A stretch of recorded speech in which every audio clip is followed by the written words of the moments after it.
Dans la théorie lacanienne de la sexuation, la position masculine est caractérisée par une inscription totale dans la fonction phallique. Contrairement à la position féminine qui est pas toute dans cette logique, l'homme est entièrement soumis à la loi du phallus symbolique, ce qui structure de façon particulière son rapport au désir, à la jouissance et au manque. Le tout est l'exception. La formule de la sexuation masculine stipule que tout homme est soumis à la fonction phallique, avec l'exception mythique du père de la horde primitive, selon le mythe freudien. Une jouissance limitée. La jouissance masculine est entièrement inscrite dans l'ordre symbolique, donc bornée et quantifiable. Le fantasme comme cadre rigide. Le rapport à l'objet à cause du désir est structuré de façon plus fixe que dans la position féminine. Le savoir comme complétude, tendance à croire qu'il existe un savoir total, sans faille. Exemple clinique. Exemple 1. Monsieur P et l'obsession de la performance. Monsieur P, 42 ans, cadre supérieur, consulte pour ce qu'il appelle un burn-out. Je dois toujours être au maximum. Dans mon travail, avec ma femme, même dans mes loisirs. Si je ne suis pas le meilleur, j'ai l'impression d'être rien. C'est épuisant, mais je ne vois pas comment faire autrement. Je mesure tout. Mes performances au travail, mes performances sexuelles, même ma capacité à être un bon père se traduit en chiffres et en résultats. En analyse, il apparaît rapidement que Monsieur P est entièrement pris dans une logique phallique où tout se mesure, se compare et s'évalue. Sa souffrance vient précisément de cette inscription totale dans un système qui ne laisse aucune place à ce qui pourrait échapper à cette logique de la mesure et de la performance. Extrait de séance. Analyste. Comment vivez-vous les moments où vous ne performez pas? Monsieur P. Visiblement mal à l'aise, je n'en ai pas. Je ne peux pas me le permettre. Même quand je dors, j'utilise une application pour mesurer la qualité de mon sommeil. Analyste. Et s'il vous arrivait d'échouer? Monsieur P. Soudain pâle, ce serait la fin. Je ne serais plus rien. Cette identification totale au phallus comme signifiant de la puissance illustre parfaitement la position masculine dans la sexuation lacanienne.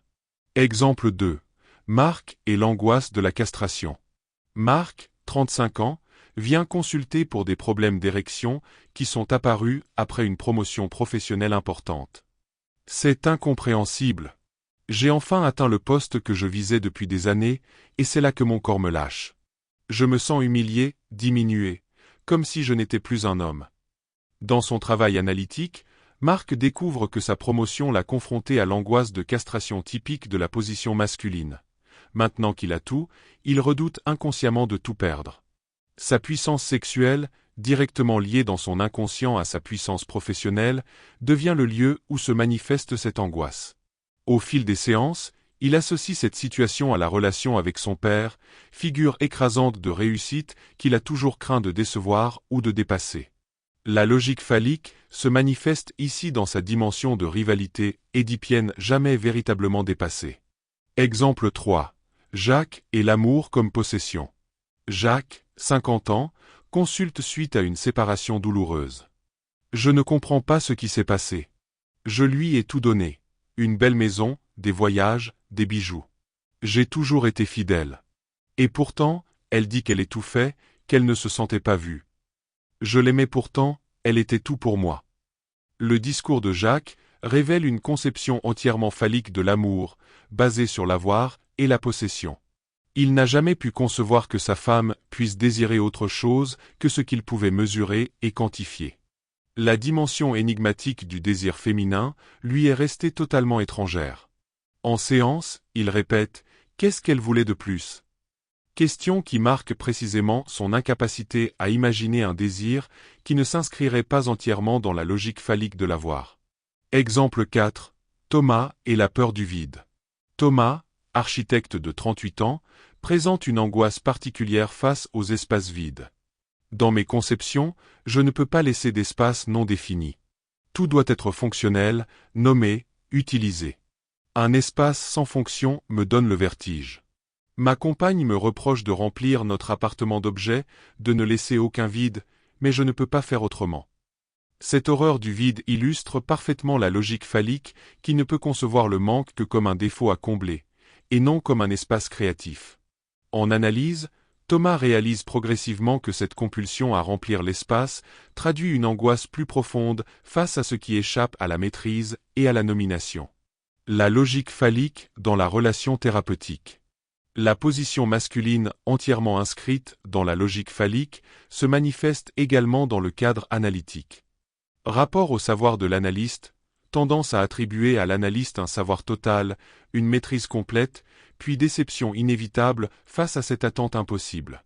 Demande de solutions techniques, recherche de méthodes et de techniques pour résoudre les problèmes psychiques comme on résoudrait un problème mécanique.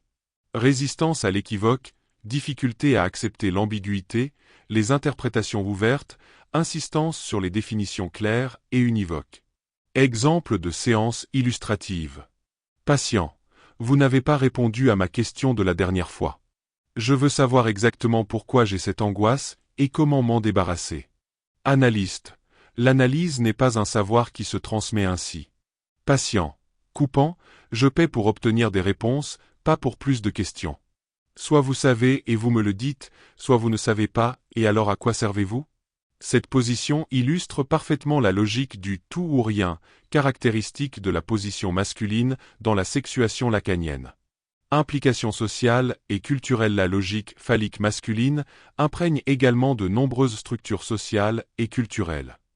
Les systèmes méritocratiques, basés sur l'idée d'une mesure objective et quantifiable de la valeur de chacun. La science positiviste, reposant sur l'idéal d'un savoir total et sans faille. L'économie capitaliste, fondée sur l'accumulation et la mesure quantifiable de la valeur. Les hiérarchies organisationnelles, structurées autour de la compétition et de la comparaison.